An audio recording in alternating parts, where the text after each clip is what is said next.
What's up, y'all? It's Jay Floyd, aka Big Bro. Thanks for joining me. This episode right here is gonna be a little story time, man. It's a little late in the crib. The kids asleep. You know what I'm saying? My wife is actually putting in some work on her podcast, and I just want to come chop it up, man. It's when you deal with PTSD, and which I do, which I've been diagnosed with, and you deal with anxiety disorders, like I have panic disorder. Sometimes you get a lot of memories, man. You get a lot of things that just kind of replay in your head, For most of my life, I would write it. I wrote a book about my life. I wrote a ton of poems.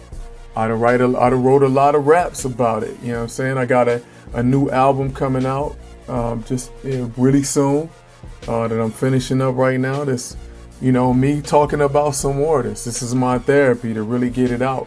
I think it's another way that we can heal each other by sharing our stories with each other, man. So real quick, I want to say thank y'all for listening. Thank y'all for coming in here and sitting down with me. If you would click like and subscribe on this video, I really appreciate it, man. It helps my numbers. It helps my analytics. So I know exactly where y'all at, what y'all like, and we can keep trying to grow and heal, man. Story I want to tell, man. I talked about this once before, man, but I think I want to tell it a little bit more in depth with a new angle. Because the story involves trauma, the story involves family, and the story involves child molestation, right? And again, all these stories I tell, these are all from the first person, man. So this is my truth. This is my experience. I'm going to take this one back. I can't even remember how old I was, man. It had to be 5. I'm guessing about 5. I grew up with one brother, my older brother, Big J, the original Big Bro, where I got the concept for this show. My brother was 3.5 years older than me. He was way bigger than me. He was way more social than me. We lived with my mom. My parents was divorced. Bitterly divorced. We ain't really see my dad, and my mom didn't really help that situation. She ain't shine too much bright light on my mans, my mom was really bitter because my dad was the breadwinner. So when they split, we had to become a destitute family. You know what I'm saying? We lived in the suburbs when I was born, but then we had to move back down. Not even the hood. The hood ain't really the most important part. We was in the hood, but that ain't the most important part. The real important part was that we ain't had no place to live. We didn't have our own place. So my mom had to go back to her fams, her cousins and whatnot. We was sleeping on people's floors, sleeping in people's, extra room, doing whatever we could.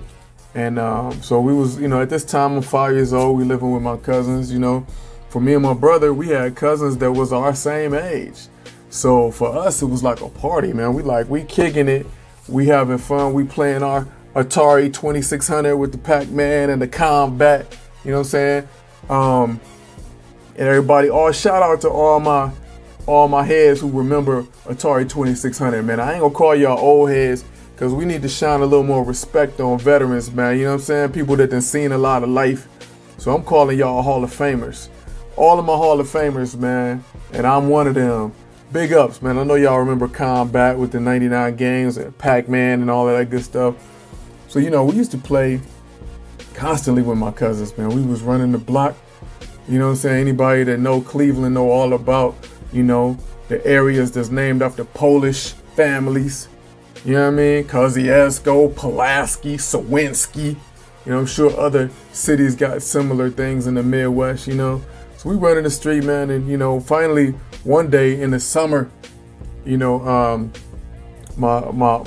all like, yo, we gonna go to the pool. You know what I'm saying? Like, you see this stuff on TV, we go to the swimming pool. So we gonna do that. We going to the swimming pool. And I'm 5 years old. You know what I'm saying? I ain't never even, I don't know nothing about swimming. I ain't never been to a pool. I ain't never swam. I had never swam. But I was familiar with the concept of kids going to the pool because I had seen it on TV. So when they said we all going to the pool, I was like, I'm in. What else I'm gonna do? I'm actually the youngest cat there. So it's like, let's do it. So, we all go. It's like 5 of us, 6 of us, 5. My brother's like the ringleader of the whole thing. He like, yo, let's do this. Let's go. We get to the pool. We tell our parents where we're going. We get some makeshift swimming tree. It's hood shit, hood stuff, man. It's hood stuff. So, we had whatever shorts we had, and we dive in the pool, right? And I'm running around. I'm trying to walk. I'm trying to understand the physics of being underwater because I had never swam before. So I'm in the shallow end. I'm smart enough to understand that. I see 3 feet on one side, so I hop in that side. Although I was not smart enough to look at the other side, right? So I'm walking around in the 3 feet, and I notice it starts getting a little bit more, and I keep walking, and I feel my foot feels that descent, that decline from when you're going to from 4 feet-ish and you drop down into the deep end. My foot feels that, and I panic and I try to push off and stay up in the shallow, but I slip, boom, and I went under. Now, when you have never swam before, you don't know what instincts you should use when you go underwater. So my first time being underwater was right this moment, so I just went under. And I just remember everything being so blue, and that sound when your eardrums are packed with water, when you hear like a sonar, when you just hear things like, and I'm like, what is going on? So my natural human instinct, and any natural human instinct, is panic, flail. But anybody who know anything about swimming or rescuing or lifeguarding, they know that's the last thing you should do is flail. But I flailed. So I'm panic mode. I'm screaming for my brother, screaming for my mom, panic mode. I fought and kicked till I ain't have no fight left in me. And I remember thinking, I'm just gonna have to die. 5 years old. And I thought, I'm just gonna have to die.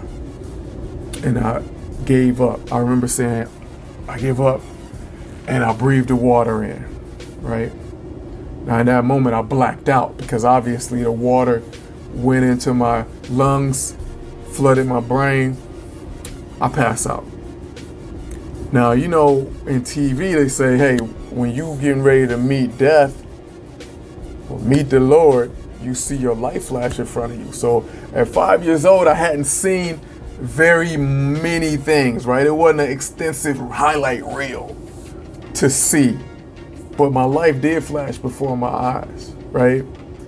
I remember at my uncle's house, my uncle, God bless him, man. My uncle, he was into some, less than legal things in life, especially with the ladies, and his lifestyle, was one of the cabaret party, right? And I remember he had this big picture on his wall of a naked lady, this black lady with it, and her body was just like super curvaceous and just like exaggerated, and she had this giant afro, and you could see like her nipples were real big, and it's just like stood out to me, man. As a little boy, I would look at this painting all the time, and it was one of those paintings where the eyes would follow you, right? So every time I walked in this house, I would see that painting, and I was just like awestruck. It was like the most beautiful thing I had seen, the most awesome thing I had ever seen, the scariest thing I had ever seen, all at the same time. All at the same time, right? So right in this moment, I pass out and I start seeing this picture float by. And I remember thinking, I'm never gonna see that picture again. You're never gonna see that lady. That's, at my 5-year-old self, that was the biggest thing to me, that this lady on this picture. and I was never gonna see her again. And I completely black out. And next thing you know, I don't know how much time passed, but I woke up and I'm on the side of the pool, on my back, face up, and there's a lifeguard pressing water out of my lungs, and water's just squirting everywhere, and I'm vomiting up water, all kind of stuff, and it's burning. There's a burning in my chest and in my throat and in my esophagus is just burned on fire, man. I remember looking up, and it was almost like being born. That's what I would imagine being born to be like. And I looked up, and there was like a circle. I'm on my back, and I'm looking straight up, and there's like a circle of kids, and they all staring down at me like, what just happened? That dude died and came back. And I looked up, and I remember looking through the crowd, and I started screaming and crying for my mother. Just wanted my mom, man. I was like, Mama. And my brother comes through the line. He busts through the crowd of people, and he's got my cousins with him. He's flanked by 3 of my cousins, and they reached out and they get me, and they lift me up. And I remember the lifeguards like, can you guys get him home? Can you get him home? And I kid you not, man. And like I said, this is going to involve trauma, and this is going to involve family. And my brother said, hey, man, don't you want to keep playing? Don't you want to keep swimming, man? You okay? Can you get back in? Maybe you can just sit over here and watch us. You don't want to go home yet, do you? And I said, yes, I do want to go home. Absolutely, I want to go home. I want to go home. I want mama. And my brother was just so disappointed. He was like, we still having fun. We still out here having a ball, bro. You know what I'm saying? And they start looking around. Maybe somebody can take you home. My brother's saying this. Maybe somebody can take you home. And my uncle had this friend. Now peep this. My uncle had this friend of the family. We had seen him before. We knew who he was. Now keep in mind, we all kids from 5 to 10. They look up and they see this dude at a public pool where the kids are swimming. They see this dude outside the pool, right? Standing next to his car. And they like, yo, come here. He just drowned. He want to go home. Can you take him back to our house? And he's like, all right, I'll take the little dude back to the house. You know what I'm saying? So they're like, okay, when you get home, tell mama what happened. And my brother's saying this. My cousins, they didn't say this. My brother's running the show, right?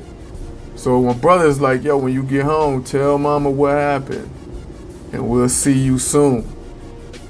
And so I hop in the car with this dude.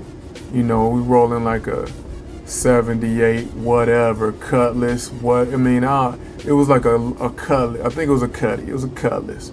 So I'm sitting in the backseat of this Cutlass. I'm shivering. Got a towel on me.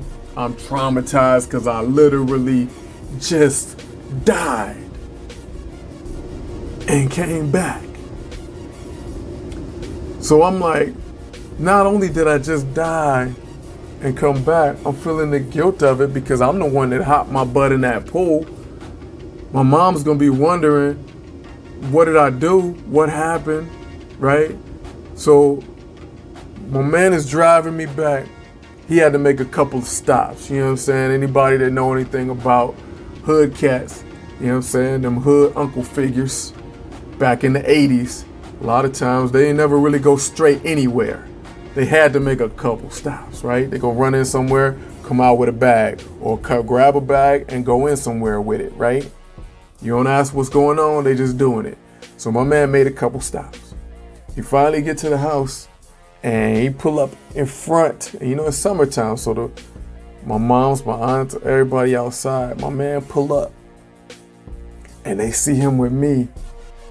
And I'm hopping out the back seat, and I know what I got to tell my mom, right? So I'm just bawling, like crying the hardest cry I've ever cried in life, man. I'm just like, agonizing, traumatized. My mom see that, and she came running out with a vengeance. I don't even have time to describe my mom. God bless the dead. I don't have time to describe her in this video, man, but let me just say my mom was a human tornado. She was not to be messed with, especially when it came to her kids. She kept a 38 snub nose in her purse, and it will come out easily, right?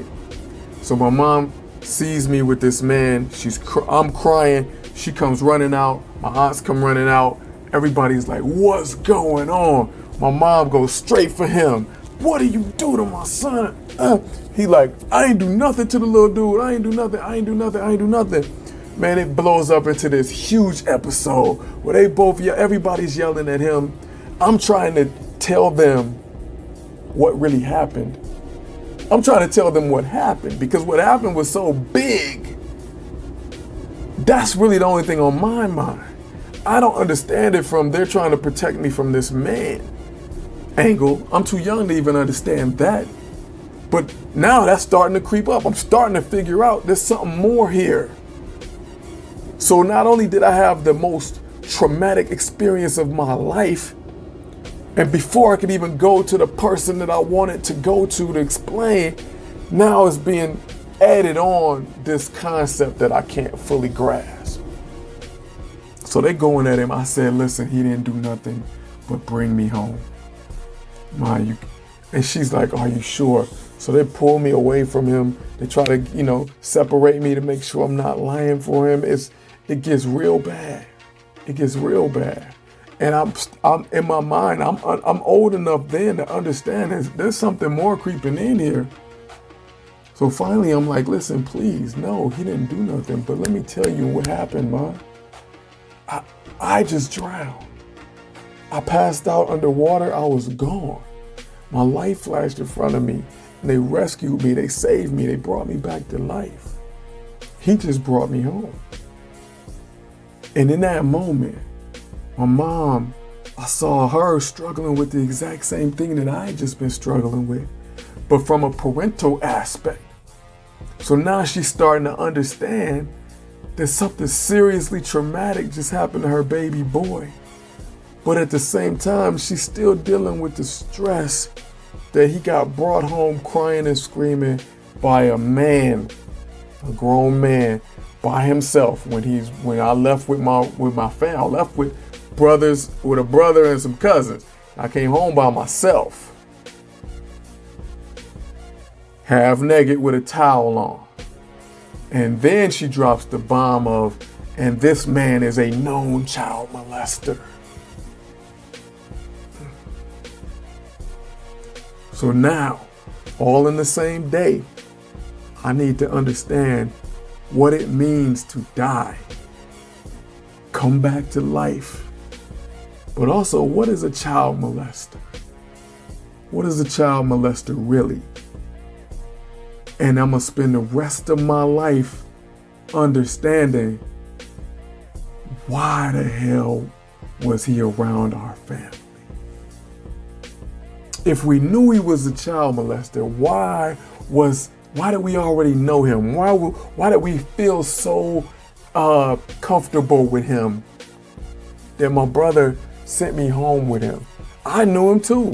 I didn't feel qualms about getting in the car with him. Why was he around us like that? Why?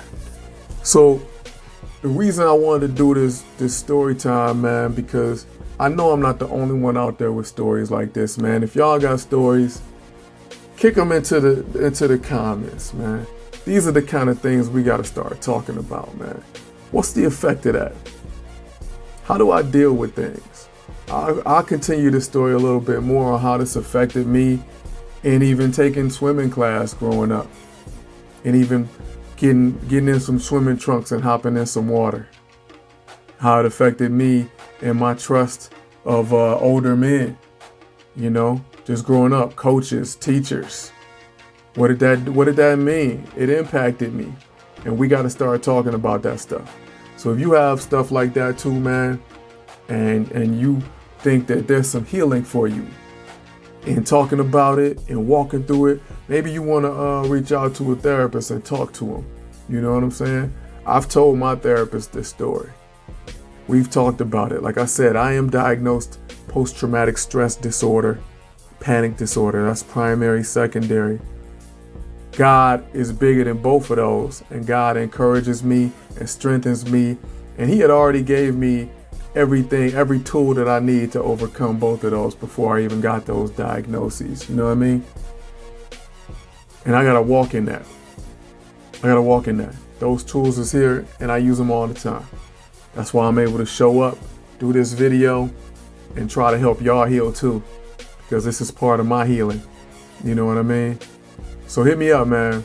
I'm glad y'all joined me, man. Big shout out to anybody who wants to share their story, man. You know, this is the Big Bro Show, and this is what it's all about. The Big Bro Podcast is all about being a big brother voice. That big brother voice is going to talk about experiences. We're going to chop it up about shared experiences. I'm going to talk about experiences with my own big brother. This was one of them. Yeah, it's real. And how does it affect us? So we're going to move forward, man. And I'm going to talk about some of those. Stay tuned with me, man, more on the Big Bro Podcast, man. I love y'all. Thanks for joining me right here in the family room, man. That's what's up. Join me again next time, man. 1.